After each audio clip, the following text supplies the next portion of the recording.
Le jugement devant Pilate. Ce vendredi 7 avril de l'an 30, peu après 6 heures du matin, Jésus fut amené devant Pilate, le procurateur romain qui gouvernait la Judée, la Samarie et l'Idumée sous la supervision immédiate du légat de Syrie. Les gardes du temple amenèrent le maître ligoté en présence du gouverneur romain. Il était accompagné d'une cinquantaine de ses accusateurs, y compris les sanédristes du tribunal, principalement des Sadducéens, de Judas Iscario, du grand prêtre Caïphe et de l'apôtre Jean. Annas ne se présenta pas devant Pilate. Pilate était levé et prêt à recevoir ce groupe de visiteurs très matinaux. Les hommes qui, la veille au soir, avaient obtenu son consentement pour employer les soldats romains à l'arrestation de Jésus, avaient prévenu Pilate que l'on amènerait Jésus de bonne heure devant lui. Des dispositions avaient été prises pour que la séance de jugement se passe devant la façade du prétoire, bâtiment ajouté à la forteresse d'Antonia où Pilate et sa femme établissaient leur quartier général quand ils s'arrêtaient à Jérusalem. Pilate procéda à une grande partie de l'interrogatoire de Jésus à l'intérieur des salles du prétoire, mais le jugement public eut lieu au dehors, sur les marches de l'escalier montant vers l'entrée principale. C'était une concession faite aux Juifs, qui refusaient d'entrer dans la maison d'un gentil où l'on avait peut-être employé du levain en ce jour de la préparation de la Pâque. S'ils y avaient pénétré, non seulement cela les aurait rendus cérémoniellement impurs, donc exclus de toute participation à la célébration d'action de grâce de l'après-midi, mais aussi il aurait fallu qu'ils se soumettent aux cérémonies de purification après le coucher du soleil pour être admis à partager le souper de la Pâque. Bien que ces Juifs n'aient nullement eu la conscience troublée alors qu'ils intriguaient pour assassiner Jésus légalement, ils n'en étaient pas moins scrupuleux en ce qui concernait toutes ces questions de pureté cérémonielle et de régularité traditionnelle. Et ces Juifs n'ont pas été les seuls à ne pas reconnaître leur haute et sainte obligation de nature divine, tout en accordant une attention méticuleuse à des choses de peu d'importance pour le bien-être humain aussi bien dans le temps que dans l'éternité. 1. Ponce Pilate. Si Ponce Pilate n'avait pas été un gouverneur acceptable des provinces mineures, Tibère n'aurait guère supporté qu'il restât procurateur de Judée pendant 10 ans. Bien que Pilate fût un assez bon administrateur, moralement c'était un lâche. Il n'avait pas l'envergure voulue pour comprendre la nature de sa tâche en tant que gouverneur des Juifs. Il ne comprit pas le fait que ces Hébreux avaient une religion réelle, une foi pour laquelle ils étaient prêts à mourir, et que des millions et des millions d'entre eux, éparpillés çà et là dans l'Empire, considéraient Jérusalem comme le haut lieu de leur foi et respectaient le Sanhédrin comme le plus haut tribunal de la terre. Pilate n'aimait pas les Juifs, et sa haine profonde commença de bonne heure à se manifester. De toutes les provinces romaines, nul n'était plus difficile à gouverner que la Judée. Pilate ne comprit jamais véritablement les problèmes soulevés par l'administration des Juifs, c'est pourquoi, dès le début de son expérience de gouverneur, il fit une série de bévues presque fatales équivalent pratiquement à un suicide. Ce furent ces bévues qui donnèrent aux Juifs un si grand pouvoir sur lui. Quand il voulait influencer ses décisions, il leur suffisait de le menacer d'un soulèvement, et Pilate capitulait rapidement. Ce flottement apparent, ou manque de courage moral du procurateur, provenait principalement du souvenir d'un certain nombre de controverses avec les Juifs où, dans chaque cas, il avait eu le dessous. Les Juifs savaient que Pilate avait peur d'eux et craignaient pour sa situation vis-à-vis de Tibère, et ils employèrent cette connaissance au grand préjudice du gouverneur en de nombreuses occasions. La défaveur de Pilate auprès des Juifs résultait de plusieurs circonstances malheureuses. D'abord, il n'avait pas pris au sérieux leurs préjugés profondément enracinés contre toutes les images, considérées comme symboles d'idolâtrie. Il permit donc à ses soldats d'entrer dans Jérusalem sans enlever les effigies de César de leurs étendards, comme les soldats romains avaient l'habitude de le faire sous son prédécesseur. Une nombreuse députation de Juifs attendit Pilate pendant 5 jours, l'implorant de faire enlever ces effigies des bannières militaires. Il refusa net de faire droit à leurs demandes et les menaça de mort immédiate. Étant lui-même un sceptique, Pilate ne comprenait pas que des hommes ayant de puissants sentiments religieux n'hésitent pas à mourir pour leurs convictions religieuses. Il fut donc consterné quand ces Juifs se réunirent devant son palais en un geste de défi, inclinèrent leur visage jusqu'à terre et lui notifièrent qu'ils étaient prêts à mourir. Pilate réalisa alors qu'il avait fait une menace qu'il n'avait pas la volonté de mettre à exécution. Il céda et ordonna que les effigies fussent enlevées des drapeaux de ses soldats à Jérusalem. Depuis ce jour-là, il fut dans une large mesure soumis aux caprices des dirigeants juifs, qui avaient ainsi découvert sa faiblesse consistant à faire des menaces qu'il n'osait mettre à exécution. Pilate décida ultérieurement de regagner son prestige. En conséquence, il fit apposer sur les murs du palais d'Hérode, à Jérusalem, les écussons de l'empereur tels qu'on les employait généralement pour adorer César. Lorsque les Juifs protestèrent, il fut intraitable. Lorsqu'il refusa de prêter attention à leurs protestations, les Juifs interjetèrent promptement appel à Rome, et l'empereur ordonna tout aussi promptement que les écussons offensants fussent enlevés. Ensuite, Pilate fut tenu en piètre estime encore plus que précédemment. Une autre chose lui valut une grande défaveur auprès des Juifs. Il osa prendre de l'argent dans le trésor du temple pour construire un aqueduc en vue de fournir plus d'eau aux millions de visiteurs de Jérusalem à l'époque des grandes fêtes religieuses. Les Juifs estimaient que seul le Sanhédrin pouvait disposer des fonds du temple. Ils ne cessèrent jamais d'invectiver Pilate au sujet de cette ordonnance jugée abusive. Sa décision provoqua au moins une vingtaine d'émeutes et fit verser beaucoup de sang. Le dernier de ces graves soulèvements se rapportait au massacre jusqu'au pied de l'autel d'un nombreux groupe de Galiléens pendant l'exercice de leur culte. Il est significatif de constater que d'une part ce chef romain hésitant sacrifia Jésus par peur des Juifs et pour sauvegarder sa situation personnelle, et que d'autre part il fut finalement révoqué pour avoir inutilement massacré des Samaritains à propos d'un faux messie qui conduisit des troupes au mont Garizim, où il prétendait que les vases du temple avaient été enterrés. De féroces émeutes éclatèrent quand celui-ci ne réussit pas à révéler la cachette des vases sacrés comme il l'avait promis. À la suite de cet épisode, le légat de Syrie ordonna à Pilate de se rendre à Rome. Tibère mourut pendant que Pilate était en route pour Rome, et le mandat de Pilate comme procurateur de la Judée ne fut pas renouvelé. Il ne se remit jamais complètement de la regrettable condamnation par laquelle il consentit à la crucifixion de Jésus. Ne trouvant pas faveur aux yeux du nouvel empereur, il se retira dans la province de Lausanne, où il finit par se suicider. Claudia Procula, la femme de Pilate, avait beaucoup entendu parler de Jésus par sa camériste, qui était une Phénicienne croyant à l'évangile du royaume. Après la mort de Pilate, Claudia joua un rôle important dans la diffusion de la bonne nouvelle. Et tout ceci explique une grande partie des événements de ce tragique vendredi matin. Il est facile de comprendre pourquoi les Juifs se permirent d'imposer leur volonté à Pilate, le faisant lever à 6 heures du matin pour juger Jésus, et aussi pourquoi ils n'hésitèrent pas à le menacer de l'accuser de trahison devant l'empereur s'il avait l'audace de refuser leur demande de mettre Jésus à mort.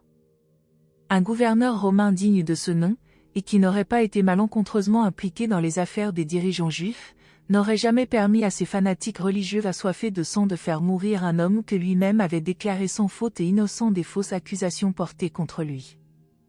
Rome fit une grande bévue, une erreur aux conséquences profondes sur les affaires terrestres, lorsqu'elle envoya ce médiocre Pilate gouverner la Palestine. Tibère aurait été mieux avisé d'envoyer aux Juifs le meilleur administrateur provincial de l'Empire. 2. Jésus comparaît devant Pilate. Lorsque Jésus et ses accusateurs furent réunis devant la salle du tribunal de Pilate, le gouverneur romain sortit sur le perron et demanda en s'adressant à la compagnie assemblée, « Quelles accusations portez-vous contre cet homme ?» Les Sadducéens et les conseillers qui avaient pris sur eux de se débarrasser de Jésus avaient décidé de se présenter devant Pilate pour demander confirmation de la sentence de mort prononcée contre Jésus, mais sans vouloir porter d'accusation précise. C'est pourquoi le porte-parole du tribunal du Sanhédrin répondit à Pilate, « Si cet homme n'était pas un malfaiteur, nous ne te l'aurions pas livré. » Lorsque Pilate remarqua qu'ils répugnaient à formuler leurs accusations contre Jésus, bien qu'il sût qu'ils avaient passé toute la nuit à délibérer sur sa culpabilité, il leur répondit, « Puisque vous n'êtes pas d'accord sur des accusations précises, pourquoi n'emmenez-vous pas cet homme pour le juger conformément à vos propres lois ?» Alors, le greffier du tribunal du Sanhédrin dit à Pilate, « Nous n'avons pas le droit de mettre un homme à mort, et ce perturbateur de notre nation mérite la mort pour tout ce qu'il a dit et fait. Nous sommes donc venus devant toi pour que tu confirmes cette décision. » Cette tentative d'échappatoire devant le gouverneur romain révèle à la fois la malveillance et la fureur des sanédristes envers Jésus, ainsi que leur manque de respect pour l'équité, l'honneur et la dignité de Pilate. Quelle effronterie pour ces citoyens assujettis à comparaître devant le gouverneur de leur province en demandant un décret d'exécution contre un homme avant d'avoir assuré à cet homme un jugement équitable, et même sans porter contre lui des accusations précises de crime.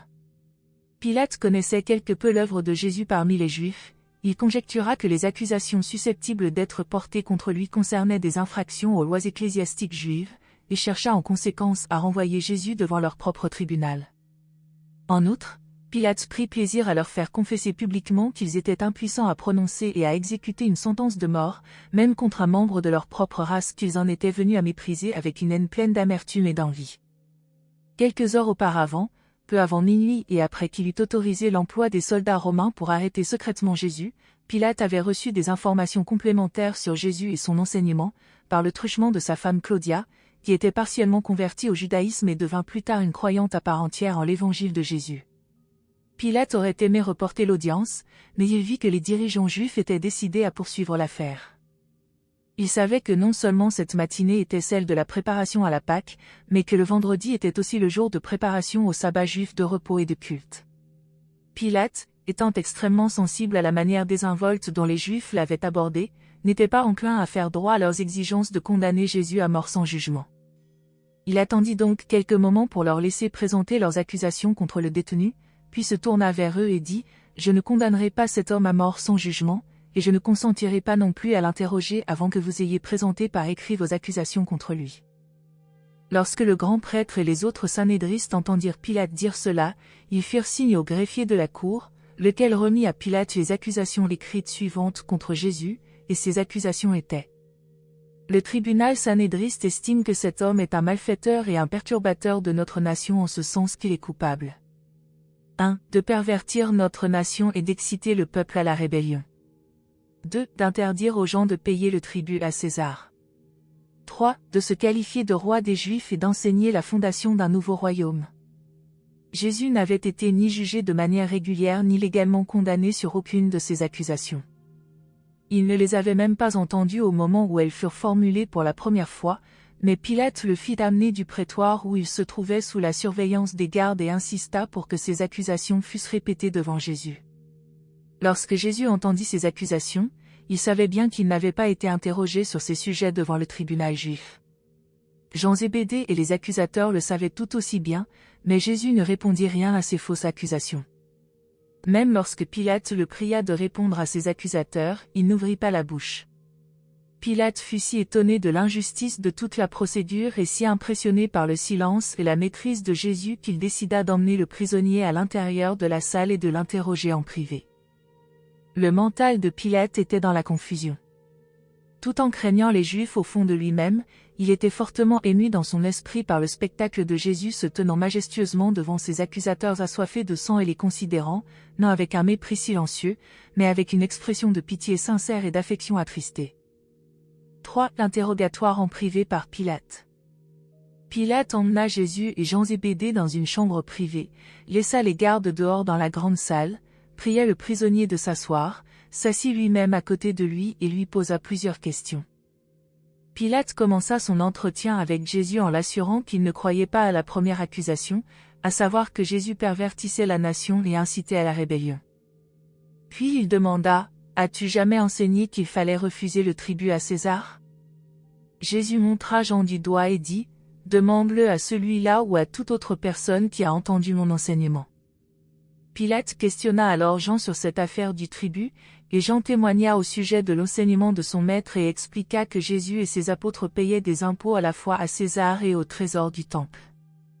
Lorsque Pilate eut fini d'interroger Jean, il lui dit: « Veille à ne dire à personne que je t'ai parlé. » Et Jean ne révéla jamais cet épisode. Pilate se retourna ensuite pour poser de nouvelles questions à Jésus en disant: « Maintenant, au sujet de la troisième accusation contre toi, es-tu le roi des Juifs ?» Du fait qu'il y avait dans la voix de Pilate un ton d'enquête peut-être sincère, Jésus sourit au procurateur et lui dit: « Pilate, poses-tu cette question de toi-même, ou l'as-tu prise chez mes accusateurs ?» Sur quoi, le gouverneur répondit d'un ton partiellement indigné: « Suis-je un Juif ? Ton propre peuple et les chefs des prêtres t'ont livré et m'ont demandé de te condamner à mort.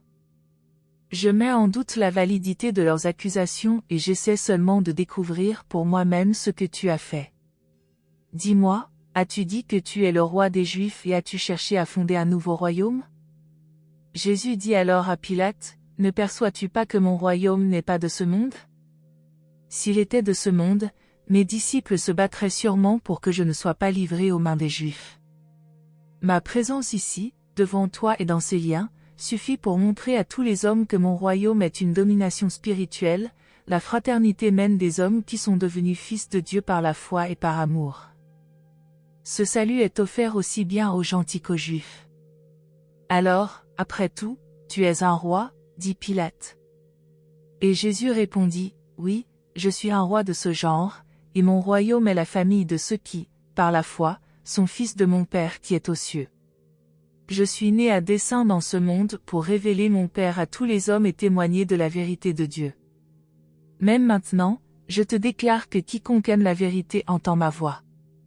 Alors, Pilate dit à moitié ironiquement et à moitié sincèrement, la vérité, qu'est-ce que la vérité? Qui la connaît? Pilate n'était capable ni de sonder la profondeur des paroles de Jésus ni de comprendre la nature de son royaume spirituel, mais il était désormais certain que le prisonnier n'avait rien fait qui méritât la mort.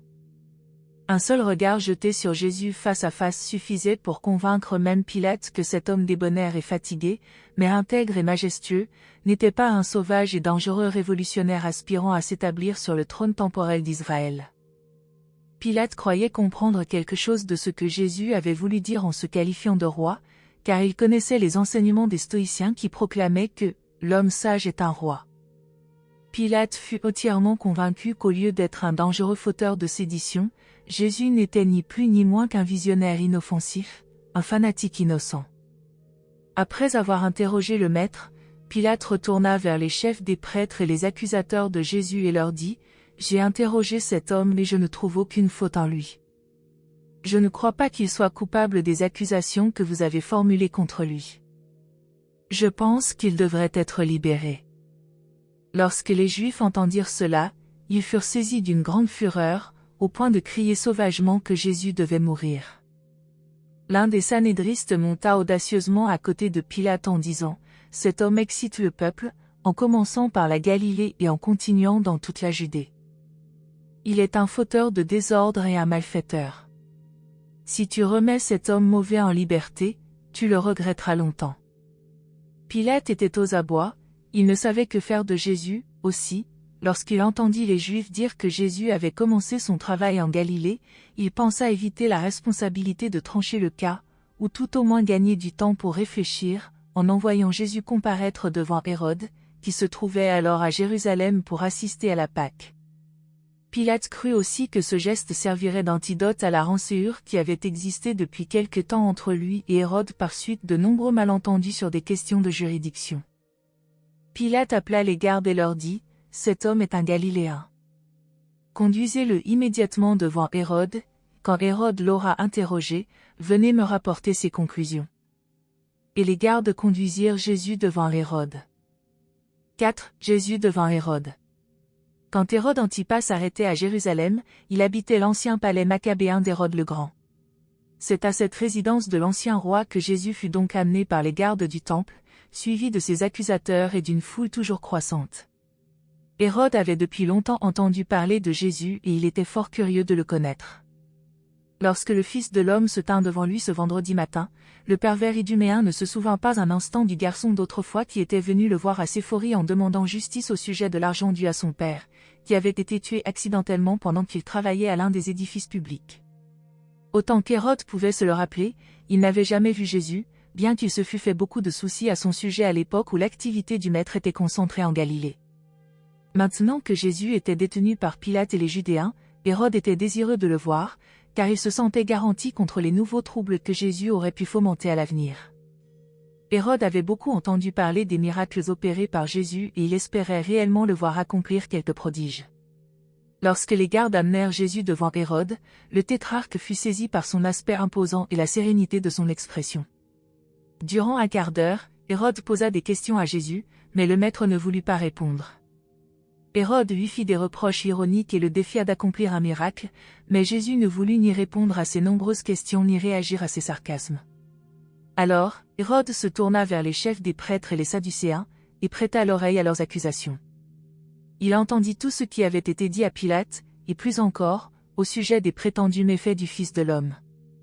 Convaincu finalement que Jésus ne voudrait ni parler ni accomplir un prodige pour lui, Hérode, après l'avoir tourné en dérision pendant quelque temps, le revêtit d'une ancienne robe royale de pourpre et le renvoya à Pilate. Hérode savait que sa juridiction ne s'étendait pas sur Jésus en Judée. Bien qu'il fût heureux de penser qu'il serait finalement débarrassé de Jésus en Galilée, il était reconnaissant du fait que la responsabilité de le mettre à mort incomba à Pilate. Hérode ne s'était jamais complètement remis de la peur dont il souffrait comme une malédiction depuis qu'il avait fait exécuter Jean le Baptiste. À certains moments, Hérode avait même craint que Jésus ne soit Jean ressuscité d'entre les morts. Maintenant, il était dégagé de cette peur, car il observa que Jésus était une personne fort différente du fougueux prophète au franc-parler qui avait osé dévoiler et condamner sa vie privée. 5. Jésus revient devant Pilate. Quand les gardes eurent ramené Jésus à Pilate, ce dernier sortit sur les marches du prétoire où son siège de justice avait été placé, il appela les chefs des prêtres et les sanédristes, et leur dit : « Vous avez amené cet homme devant moi en l'accusant de pervertir le peuple, d'interdire le paiement des impôts et de se prétendre le roi des Juifs.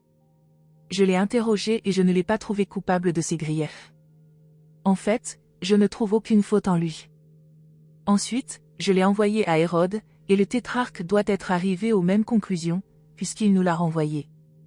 Cet homme n'a certainement rien commis qui mérite la mort. Si vous pensez toujours qu'il a besoin d'être discipliné, je suis disposé à lui infliger une correction avant de le lâcher. » Au moment précis où les Juifs allaient crier leur protestation contre la mise en liberté de Jésus, une foule nombreuse arriva au prétoire pour demander à Pilate de libérer un prisonnier en l'honneur de la fête de la Pâque.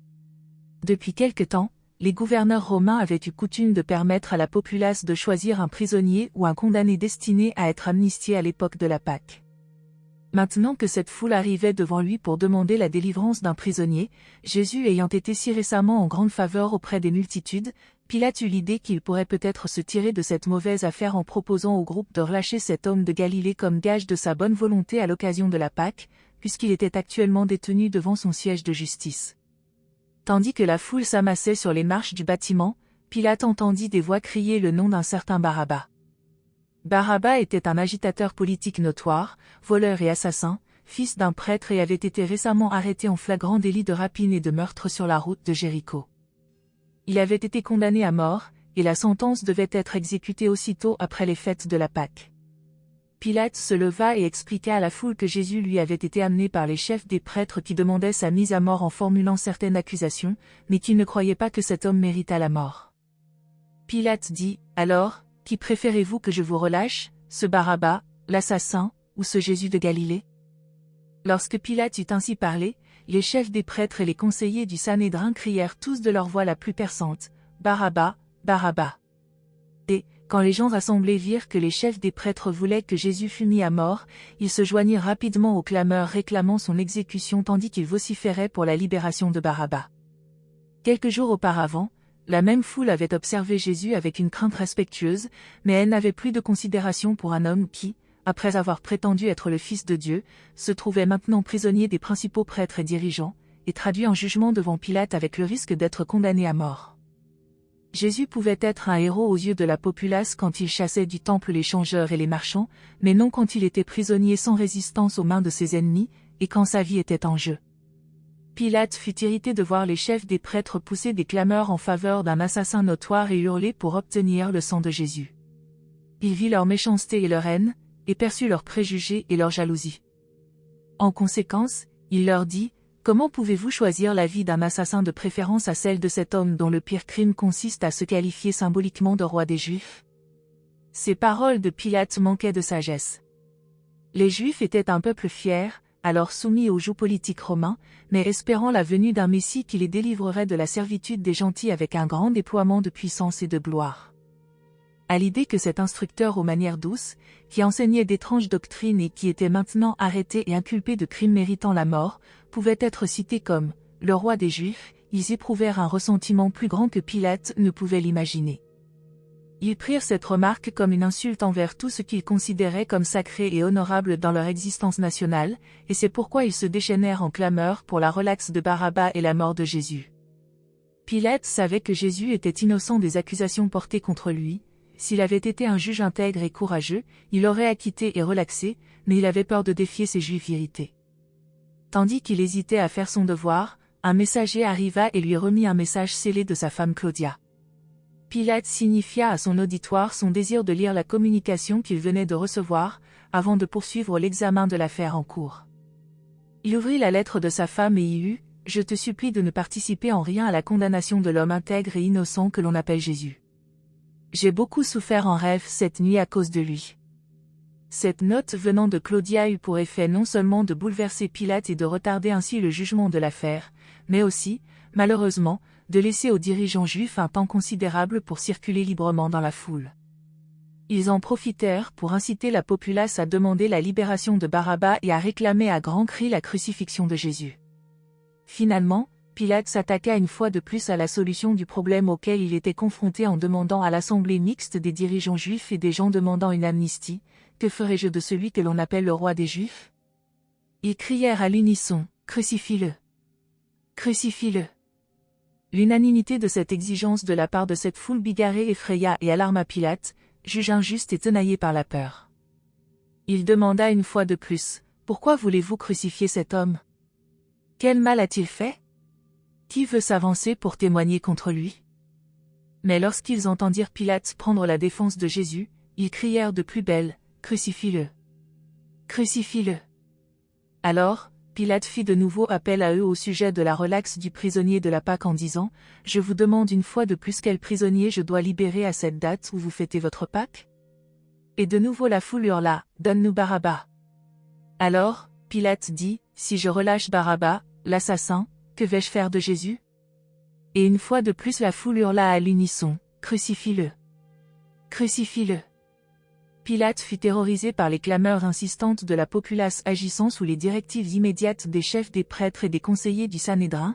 Il décida néanmoins de faire encore au moins une tentative pour apaiser la foule et sauver Jésus. 6. Le dernier appel de Pilate. Seuls les ennemis de Jésus participent à tout ce qui se passe ce vendredi matin devant Pilate. Ses nombreux amis ou bien ignorent encore son arrestation nocturne et son jugement aux premières heures du matin, ou bien se cachent de peur d'être également appréhendés et condamnés à mort parce qu'ils croient aux enseignements de Jésus.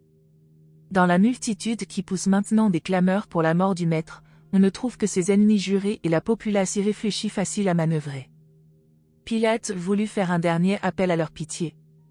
Ayant peur de défier les clameurs de cette foule égarée qui criait pour obtenir le sang de Jésus, il ordonna aux gardes juifs et aux soldats romains de prendre Jésus et de le flageller. C'était en soi une procédure injuste et illégale, car la loi romaine réservait uniquement la flagellation aux condamnés à mort par crucifixion. Les gardes emmenèrent Jésus pour ce supplice dans la cour ouverte du prétoire. Ses ennemis n'assistèrent pas à la flagellation, mais Pilate y assista. Avant que les flagellateurs en eussent fini avec ce flagrant abus, il leur ordonna de s'arrêter et fit signe qu'on lui amena Jésus. Avant d'attacher Jésus au poteau de flagellation et de le frapper de leur fouet à nœuds, ses bourreaux l'avaient de nouveau vêtu de la robe pourpre et avaient tressé une couronne d'épines qu'ils posèrent sur son front. Après avoir placé un roseau dans sa main comme simulacre d'un sceptre, ils s'agenouillèrent devant lui et se moquèrent de lui en disant « Salut, roi des Juifs !» Puis ils crachèrent sur lui et le souffletèrent. Avant de le rendre à Pilate, l'un d'eux lui prit le roseau des mains et lui en frappa la tête.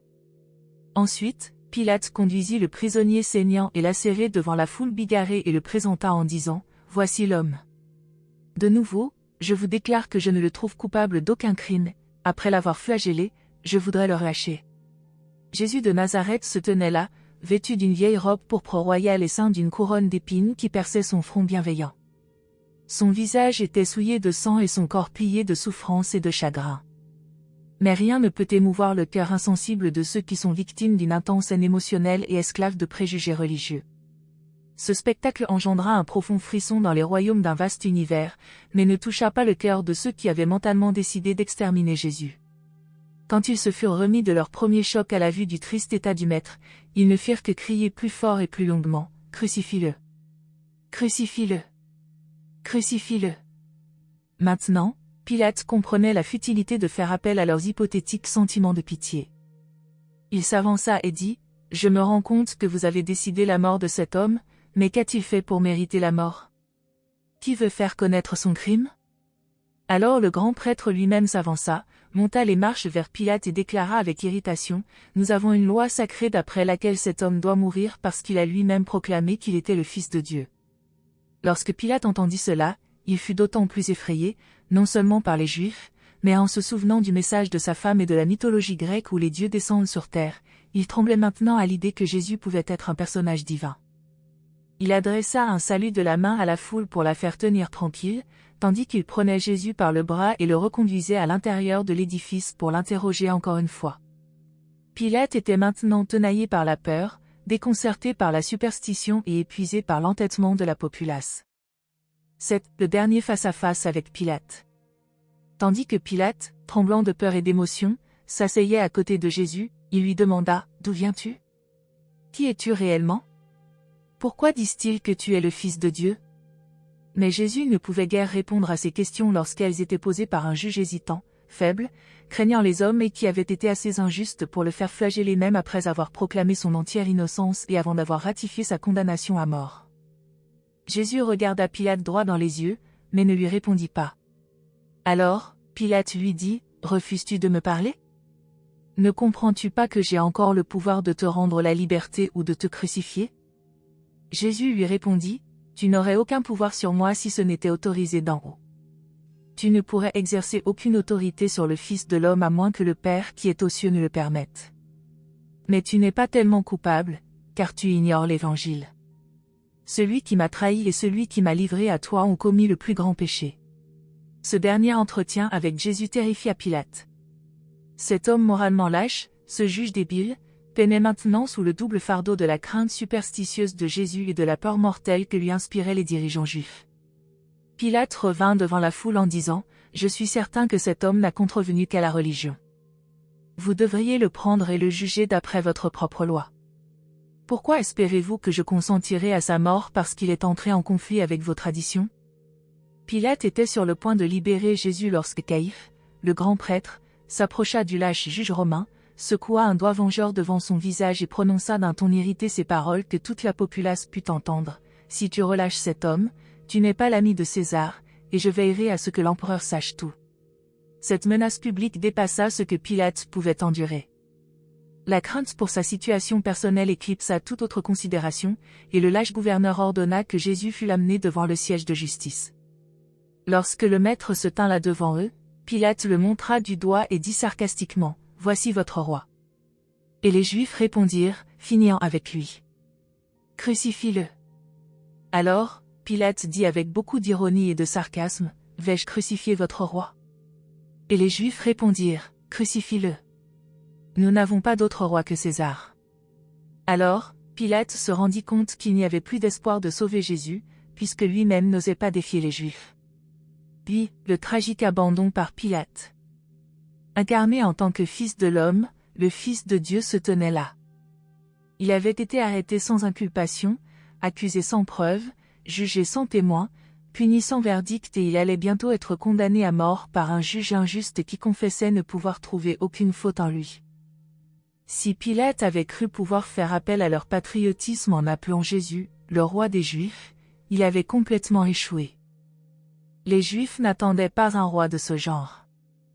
Lorsque les chefs des prêtres et les Sadducéens déclarèrent « Nous n'avons pas d'autre roi que César », cela fut un choc même pour la foule ignorante, mais il était désormais trop tard pour sauver Jésus, même si la populace avait osé prendre parti pour le maître. Pilate craignait un tumulte ou une émeute. Il n'osa pas risquer de troubles de cet ordre au moment de la Pâque à Jérusalem. Il avait récemment reçu une réprimande de César et ne voulait pas risquer d'en recevoir une autre. La populace applaudit lorsqu'il ordonna de relâcher Barabbas. Il fit ensuite apporter une bassine et un peu d'eau, puis se lava les mains devant la foule en disant « Je suis innocent du sang de cet homme. Vous êtes décidés à ce qu'il meure, mais je n'ai trouvé aucune culpabilité en lui. Occupez-vous. Les soldats le conduiront. » Alors, la populace applaudit et répondit, « Que son sang soit sur nous et sur nos enfants. » Merci de nous avoir rejoints aujourd'hui, et je vous retrouve bientôt pour une nouvelle exploration passionnante.